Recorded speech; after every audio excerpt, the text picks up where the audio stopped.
नमस्ते, चेतना रेडियो पर मैं डॉक्टर मीनाक्षी। हम एंटीनेटल केयर के बारे में चर्चा कर रहे थे। उसमें आज हम चर्चा करेंगे सेकेंड ट्राइमेस्टर यानी द्वितीय तिमाही।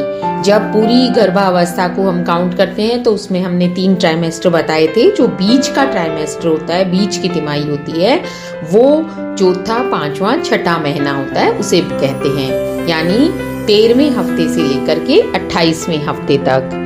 और ये बिल्कुल बीच का टाइम होता है और यूं कहिए कि पूरी गर्भावस्था में सबसे ज़्यादा रिलैक्स पीरियड होता है, क्योंकि एक तो जो शुरू में 3 महीने में जो मॉर्निंग सिकनेस होती है, जी घबराना, उल्टी होना, उससे मुक्ति मिल चुकी होती है। थोड़ी भूख लगने लगती है, खुलने लगता है, ऐसी अच्छा लगने लगता है। और जो बेबी बम्प जिसे कहते हैं, यानी पता लगने लगता है, वो एक एहसास होने लगता है कि आप अपने बेबी को अपने अंदर कैरी कर रहे हैं। और ट्रैवलिंग वगैरह, आना जाना, जो मतलब इसमें अबॉर्शन का खतरा कम हो जाता है बजाय कि प्रथम तिमाही के। तो डॉक्टर ने अगर आपको बेड रेस्ट वगैरह की सलाह दी होती है तो वो भी रिस्ट्रिक्शन हट जाती है और आपको कहीं ट्रैवलिंग वगैरह के लिए भी ये सेफ ट्राइमेस्टर होता है। और इसमें आपको बच्चे के अंदर होने का एहसास, जो जिसे मूवमेंट कहते हैं, वो भी आपको फील होने लगते हैं। आपकी डॉक्टर पूछती हैं कि आपको बच्चे के मूवमेंट फील होते हैं क्या, तो वो भी होने लगते हैं। और इस टाइम में जो बातें ध्यान रखने की होती हैं, वो सबसे पहली है कि आपको एंटीनेटल केयर के लिए आपके चिकित्सक के पास हर माह जाना है और खाने पीने का जरूर ध्यान रखना है, क्योंकि इस माह में हीमोग्लोबिन काफ़ी कम होने लगता है।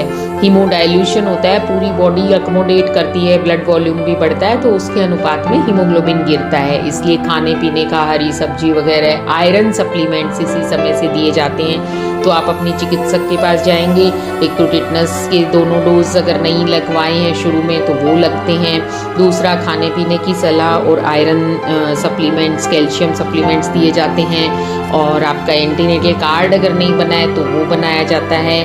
फिर उसके बाद जब आप चाहते हैं तो सबसे ज़्यादा इम्पोर्टेंस इसमें बीपी की है, क्योंकि एक बीमारी होती है प्रेगनेंसी में बीपी का बढ़ना, उसे प्रेगनेंसी इंड्यूस्ड हाइपरटेंशन कहती हैं, PIH। वो इसी समय बढ़ना शुरू होता है, तो उसके लिए बीपी नपवाने के लिए बहुत ज़रूरी है। और दूसरी बात जो आपको बहुत ज़्यादा महत्वपूर्ण इस समय जो जांच होती है, वो गर्भावस्था में जो नॉर्मल स्कैनिंग होती है, कोई जन्मजात विकृति पल रहे भ्रूण में नहीं है, बच्चे में नहीं है, वो देखने के लिए 18 से 22 हफ्ते के बीच में जो बेस्ट सोनोग्राफी होती है, क्योंकि इस टाइम बच्चे का व्यू बहुत अच्छे से दिखता है, तो ग्रॉस यानी ऊपर से मोटा मोटा कोई कंजेनाइटल जन्मजात विकृति तो नहीं है, कंजेनाइटल एबनॉर्मलिटी तो नहीं है, उसका इस समय पता चलता है। अगर दुर्भाग्यवश कुछ ऐसा होता है तो अबॉर्शन की राय उस टाइम दी जाती है।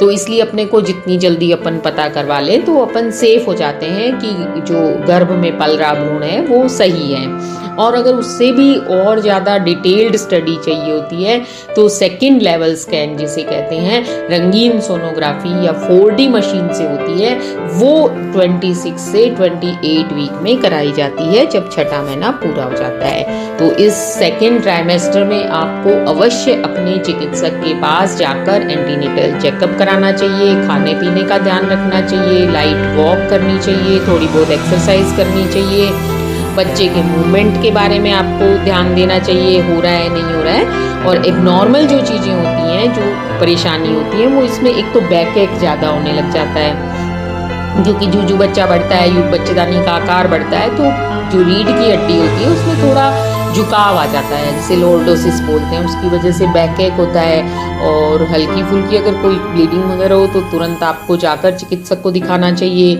इसके अलावा लेग क्रैम्प्स आने लग जाते हैं, थोड़े बाइंटे जिसे बोलते हैं आम भाषा में, तो उसके लिए कैल्शियम है, विटामिन ई है, और आपको स्वस्थ जीवन शैली में जो खान पान बताया जाता है वो खाना चाहिए। इसके अलावा हार्ट बर्न यानी इसोफेगल जो रिफ्लेक्स होता है, गैस्ट्रिक एसिडिटी की जो प्रॉब्लम होती है, वो धीरे धीरे बढ़ती जाती है, क्योंकि प्रोजेस्टेरोन हार्मोन की वजह से आंत की जो मोटेलिटी है, आंत की गतिशीलता है, वो धीमी हो जाती है। तो खाना पीना, खाया हुआ एसिड भी ज़्यादा बनता है और खाया हुआ गले में आता है, यूँ कहते हैं। तो इसलिए सुपाच्य और हल्का भोजन खाना चाहिए। अत्यधिक तेल, मिर्च, मसाले वाली चीज़ें नहीं खानी चाहिए और फ्रीक्वेंट डाइट लेनी चाहिए। बार बार लेना चाहिए। हर 2 घंटे से कुछ न कुछ खाना चाहिए ताकि आपके ब्लड ग्लूकोज का स्तर, जो ब्लड में शर्करा की मात्रा है, वो सही बनी रहे और बच्चे को भी सही ढंग से सप्लाई होती रहे।